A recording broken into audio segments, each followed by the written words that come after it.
Ato Wilson, President of Amhara Advocacy.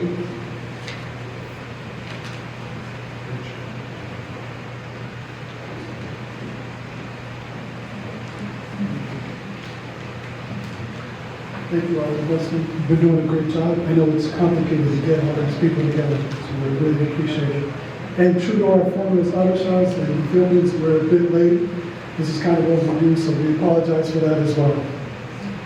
Ladies and gentlemen, honorable members, and esteemed guests and press, this statement is intended to clearly and responsibly lay out the reality of the Amhara people living in Ethiopia, documented a sustained pattern of violence, repression, and state policy that demands international attention. Amhara Advocacy Group brings the account forward to urge action against human rights violations against Amhara people, accountability, and shared interests in peace and stability in Ethiopia across the Horn of Africa. Since Prime Minister Abiy Ahmed took power 7 years ago, the Amhara people have endured escalating violence and persecution, including a state-sponsored genocide against the Amhara people based solely on their ethnicity, particularly in areas such as Walaga, Oromia region, Benishangul Gumuz, and Lataka. As a result, countless lives have been lost and millions have been displaced from their homes. However, the suffering of the Amhara people did not begin 7 years ago. It extends back 51 years to the Derg and TPLF regimes. From 1991 to 2018, under TPLF regime, lands in Walkite Sagade, Amhara Zone, and Raya were forcibly annexed, and was done so by the Constitution. Following this annexation, Amharas in these areas were subject to severe and systemic abuses, which we perceive to amount to as genocide. Amharas were denied the right to speak their language, Amharic. Their lands were confiscated, and many were forced to flee their homes due to the sustained genocidal actions carried out by the regime. The TPLF government deliberately portrayed Amhara people as the enemies of Ethiopia on state media. But this propaganda served two purposes: consolidating the regime's power and discouraging other Ethiopians from questioning the genocidal crimes facing the Amhara people.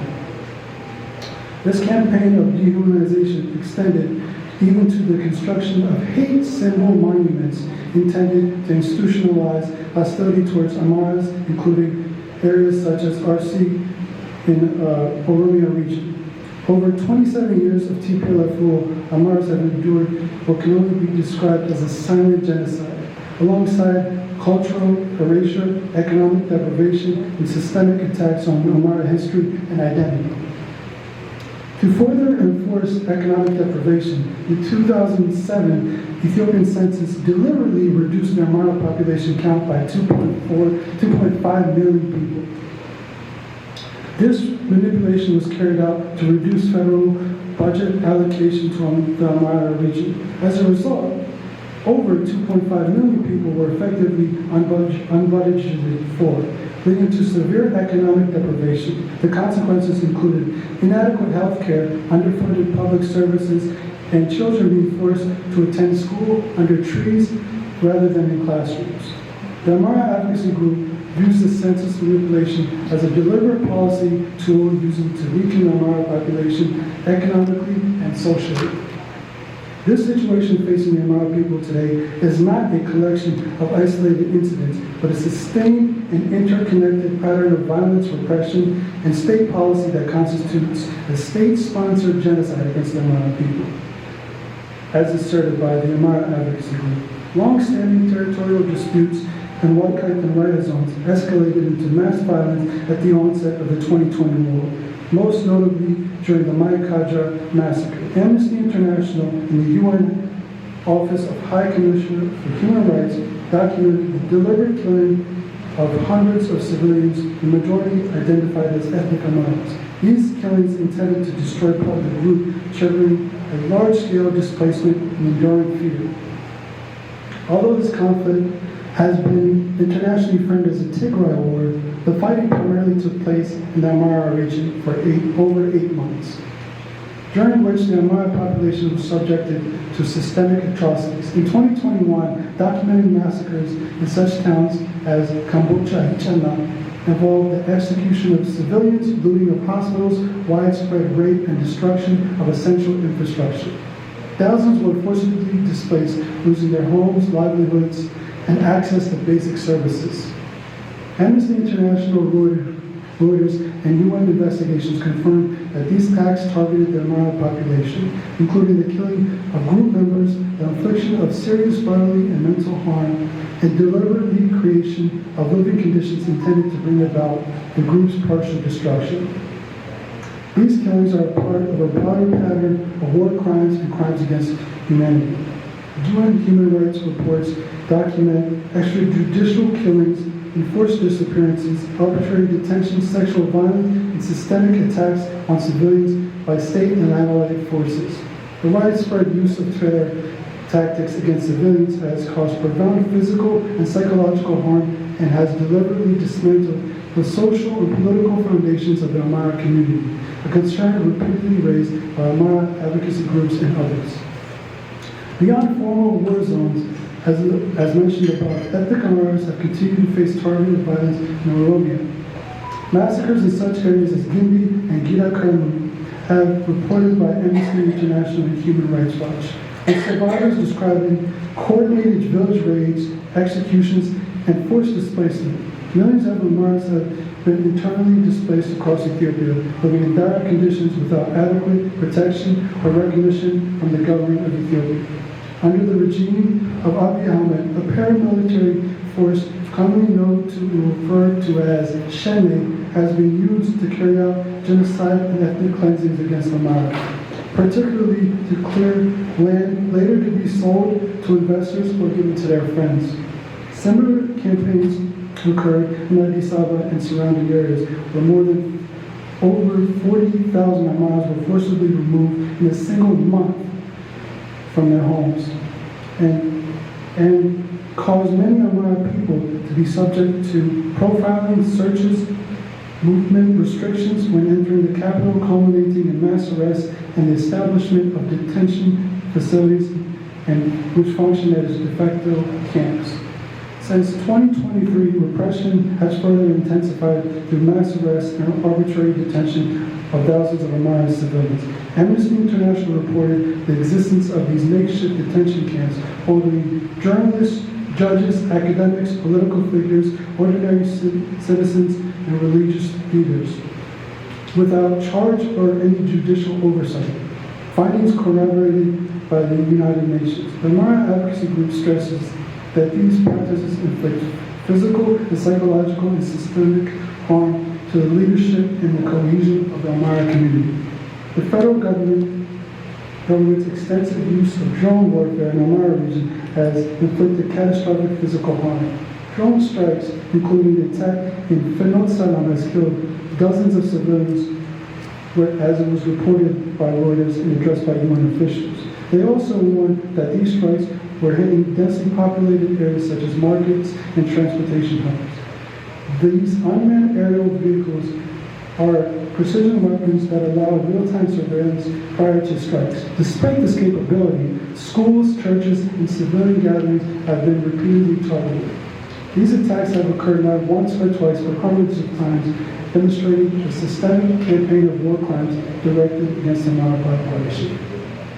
The human toll is further compounded by widespread sexual violence. As mentioned before, in a BBC-linked investigation, the regional health authorities documented more than 2,600 reported rape cases during the Amhara conflict between 2023 and 2024. Survivors consistently report sexual violence occurring during military operations, acts that cause profound bodily and physical harm and are used to terrorize and destabilize the community. This climate of violence and repression is exemplified in July 2024 by the capture of prominent freedom fighter and political activist Asegid Makomi. Following his capture, to now, his whereabouts are still unknown. The Amhara advocacy group and many Amhara people are concerned about his well-being and safety.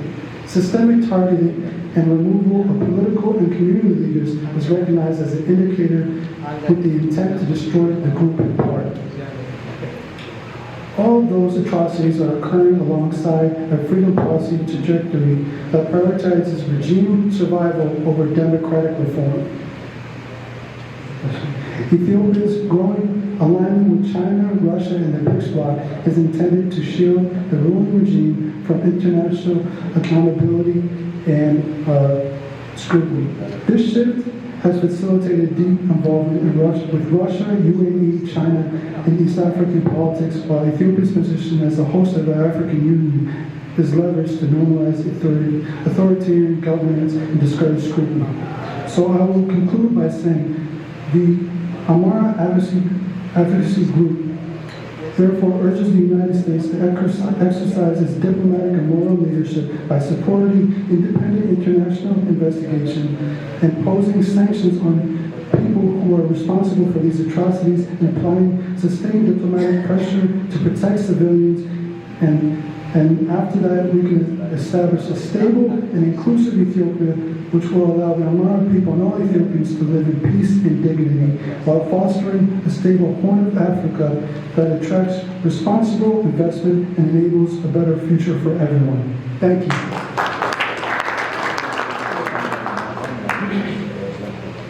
Thank you, it was a great presentation. Appreciate it. Thank you. I'd like to mention this fact that we're supposed to be out by 1:30, and I'll ask Ato Muhammad is the next speaker from Amhara Fano People Organization, represented here in Washington, D.C. area. Muhammad.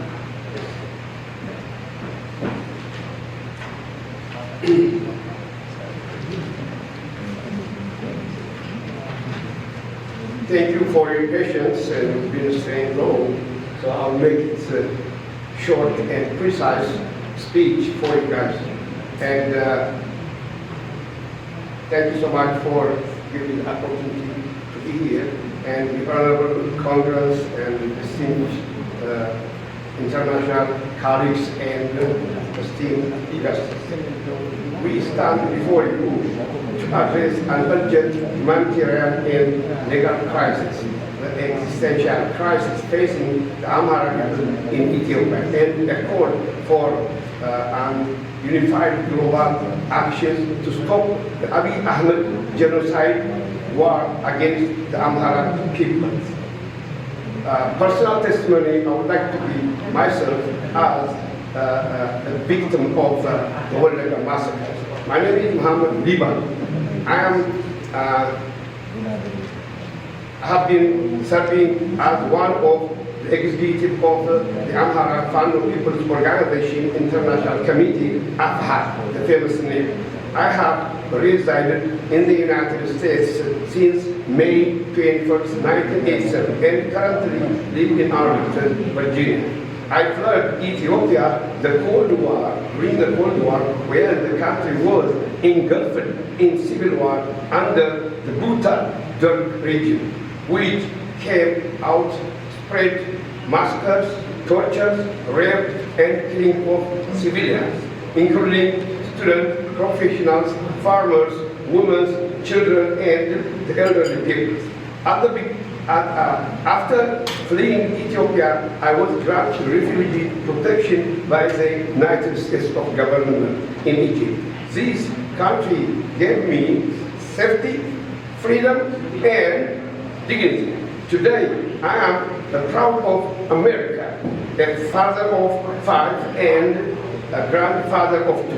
I have raised productive professional children, including an engineer and a professor, for American-born, both of them. I am a living example of a successful immigrant and the prominent of American democratic values. Despite building a peaceful life in the United States, my family in Ethiopia had suffered unimaginable tragedy. Approximately 2.5 years ago, 7 members of my immediate family were brutally killed in West Wolaga, Oromia regional state by Oromo security forces and armed groups operating under the Abiy Ahmed administration.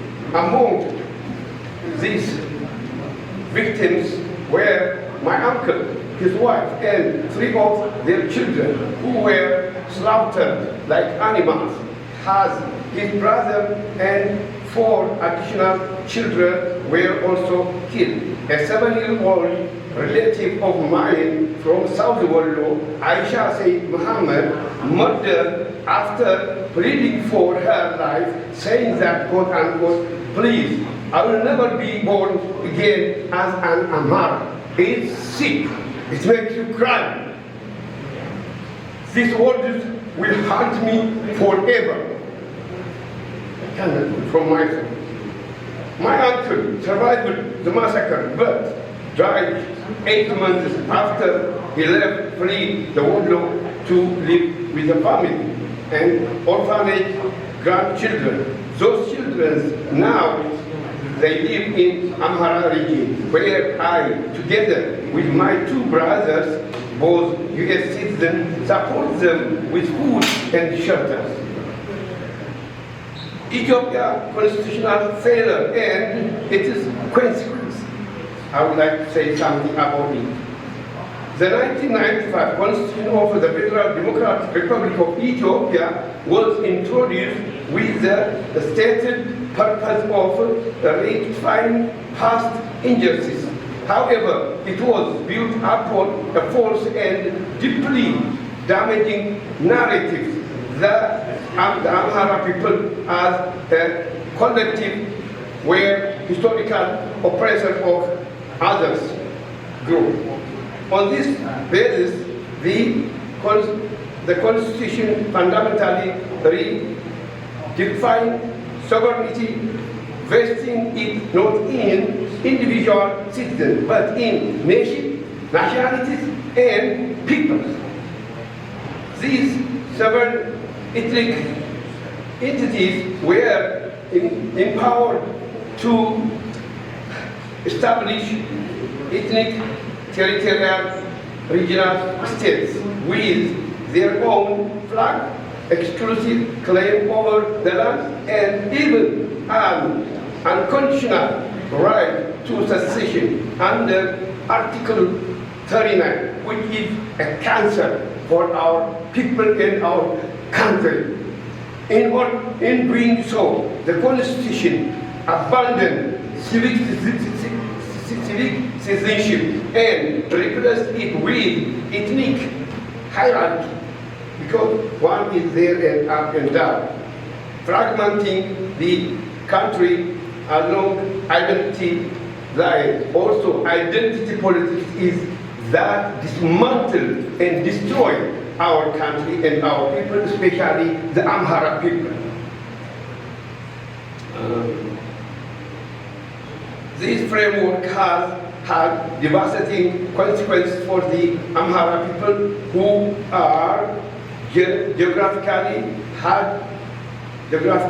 dispersed and have lived throughout Ethiopia for centuries, despite residing across ancestral land such as Shoa, Wallagga, Harar, Mekelle, Raya, Wolkai, Kobo, and others. Only about half of the Amhara people were placed within the Amhara regional state territory.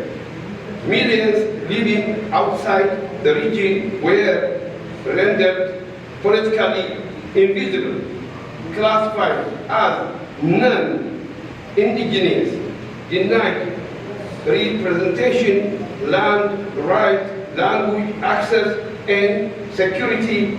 So such Amhara territories were forcibly annexed into Tigray, Oromia, Benishangul, Gumuz, and other regions without local consent, contracting the Constitution's promise of self-determination. The Constitution also entrenched authoritarian rule by concentrating sweeping powers in the executive particularly the office of the Prime Minister, with little effect, check and balance. Most critically, it removed the ordinary constitutional role of independent court instead of empowering this judiciary to interpret the Constitution and restrain legislative and executive authority. This responsibility was transferred to a political body, the House of Federation, composed largely of regional preferences and ruling party officials. As a result, constitutional interpretation became a political instrument rather than a legal safeguard for the citizens. Compounding these failures, the Constitution established an extraordinary re-amendment process that grants veto power to every regional state, regardless of population size. That means the regions with only a few hundred thousands of people, such as Harare, can block reform demanded by tens of millions of majority people.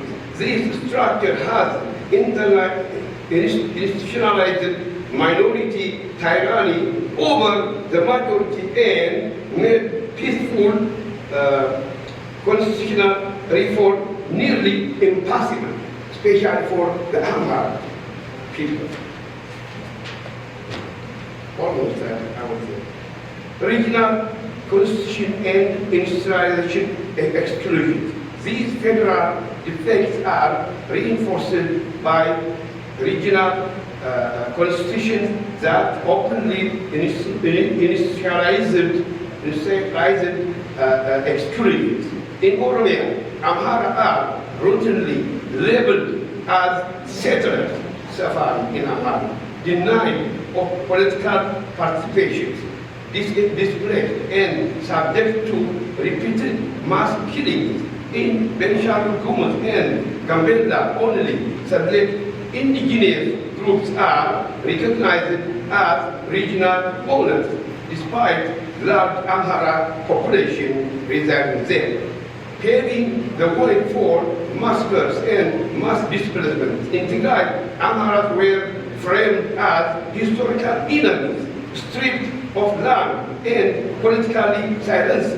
Even within the Amhara regional state, the revised regional constitution adopts language that implicates Amharas in the historical population and has failed to protect the population from federal military interventions, mass arrest, and prolonged state of emergency, which is in place now.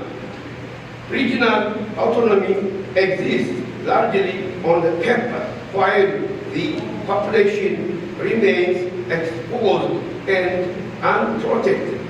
The final step, mass atrocity and international legal violations.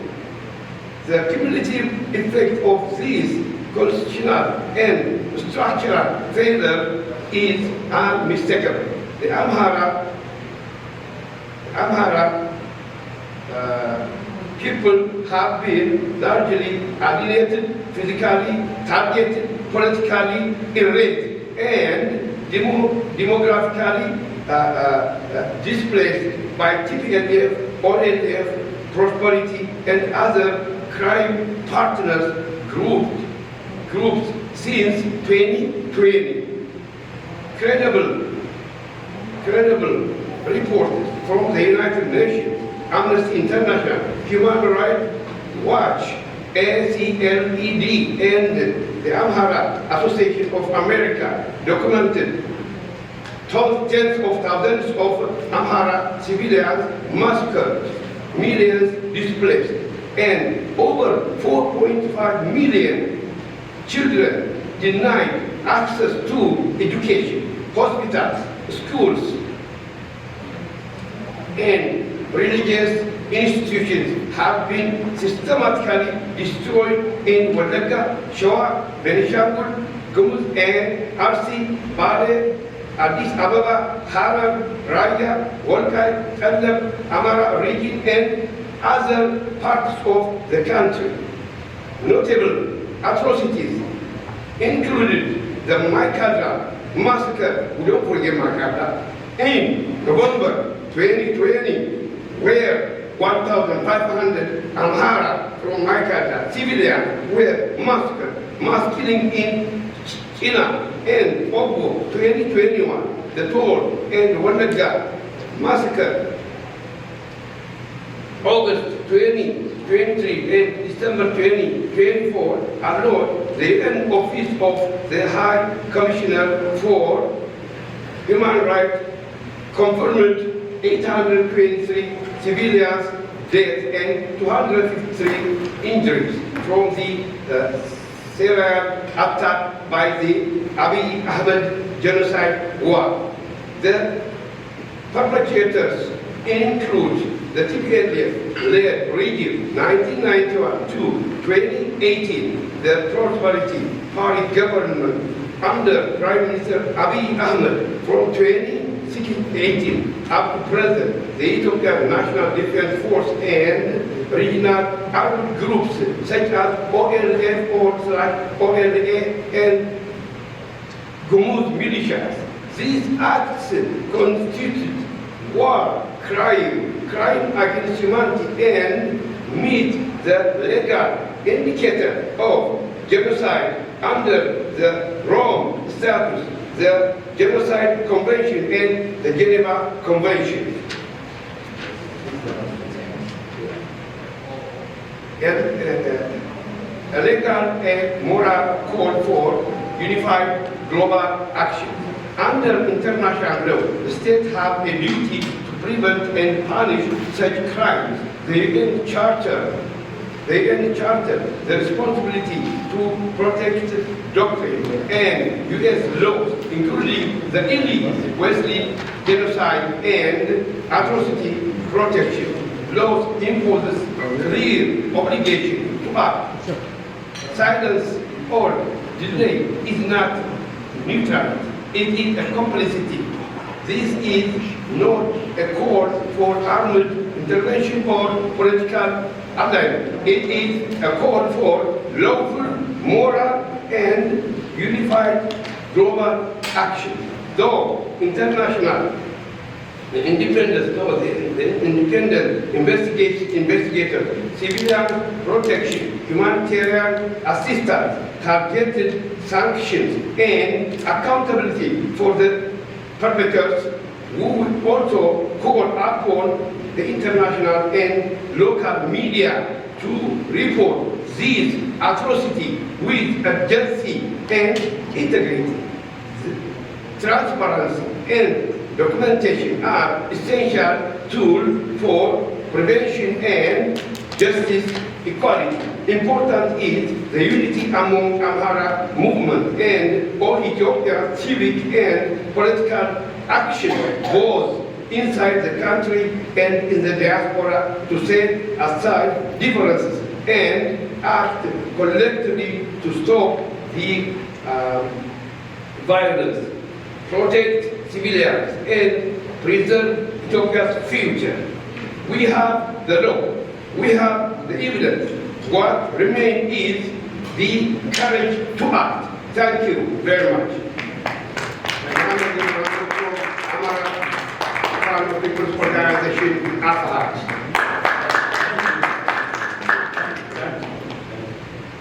Thank you, Dr. Mohammed. Appreciate it. We have concluded the program, but we have the question and answer sessions. Anybody have a question? We will entertain the next 10-15 minutes. Can you hear me? Here.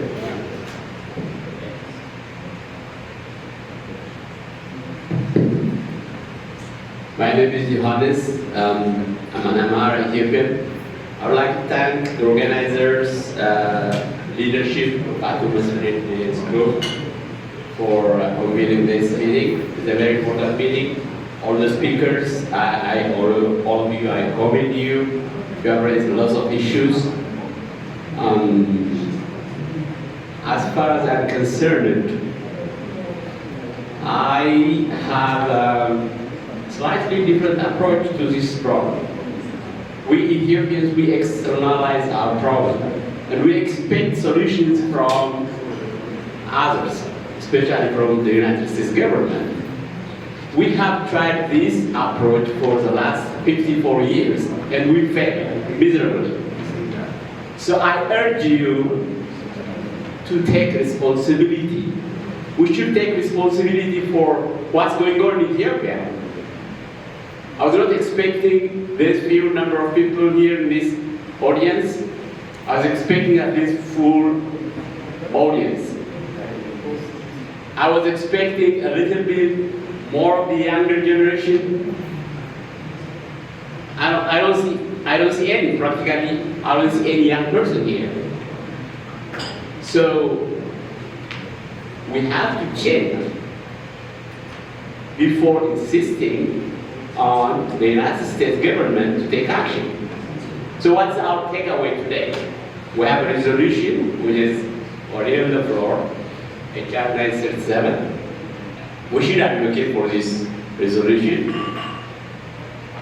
We have a good opportunity to address most important issue, constitution.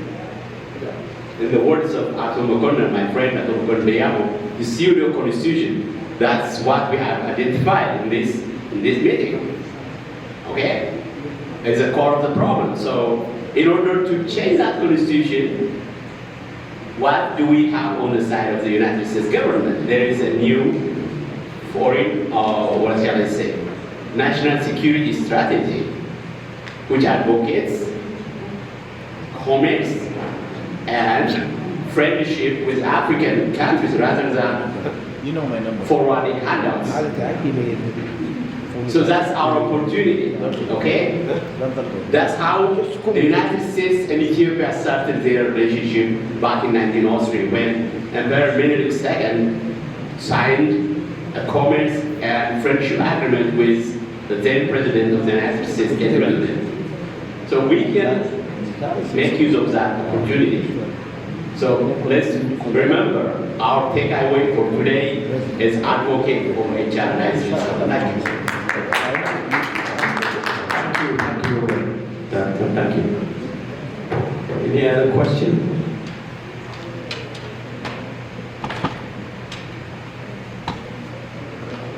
I have a comment. Sure.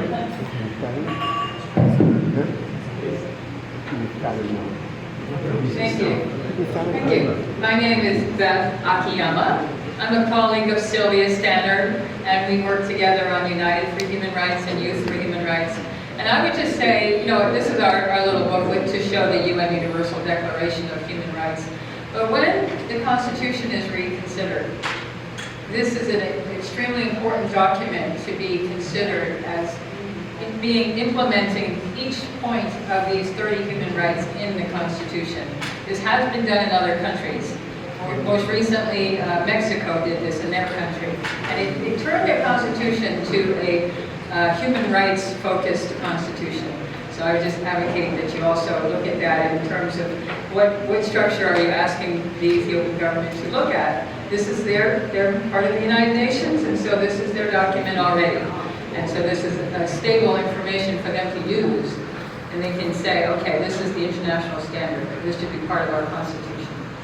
Great, thank you. Thank you very much. We appreciate this, and it's good. We'll take a look at it. Anybody else? Any concern? Questions? Comments? Well, we close it. And thank you very much for coming today. I appreciate it, and have a great day.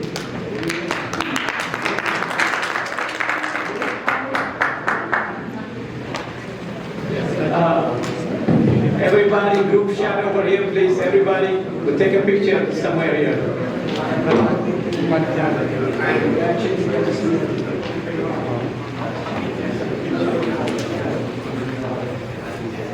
gather over here.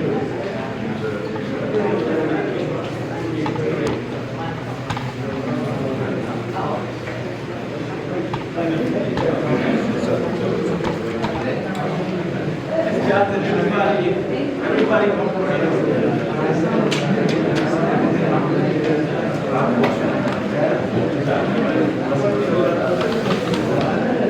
Everybody gather over here.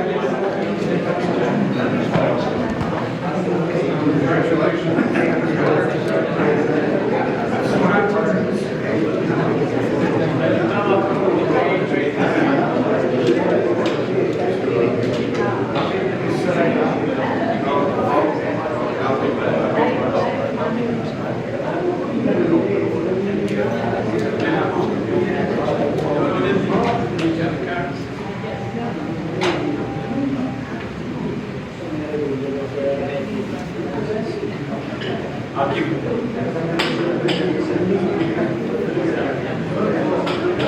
Let's make sure now to see the seal.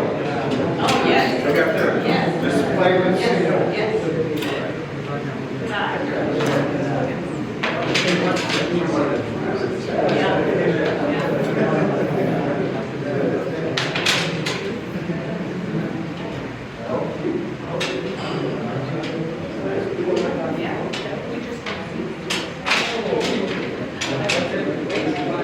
Save the seal.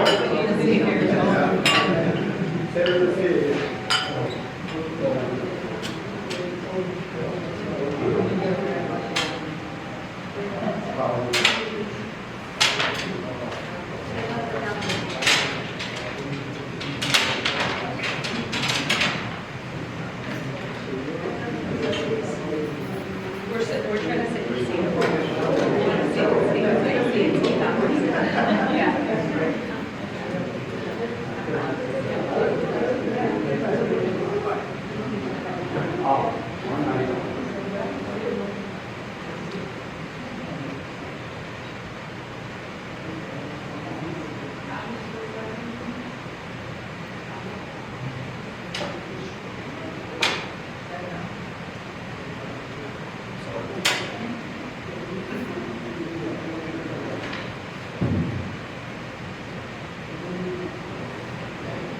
Okay, everybody look at this camera.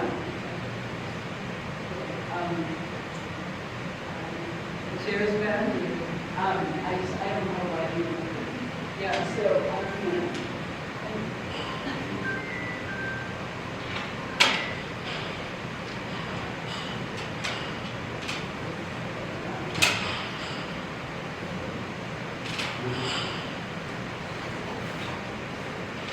okay, ready?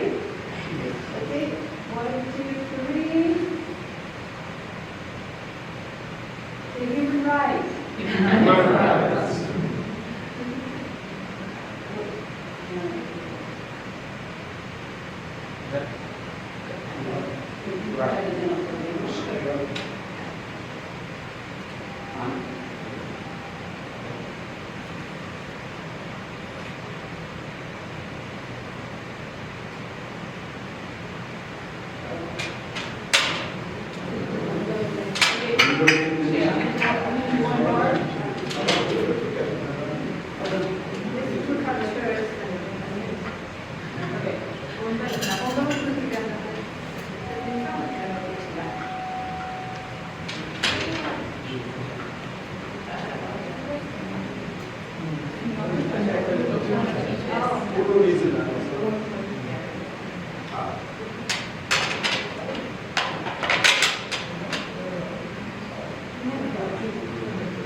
This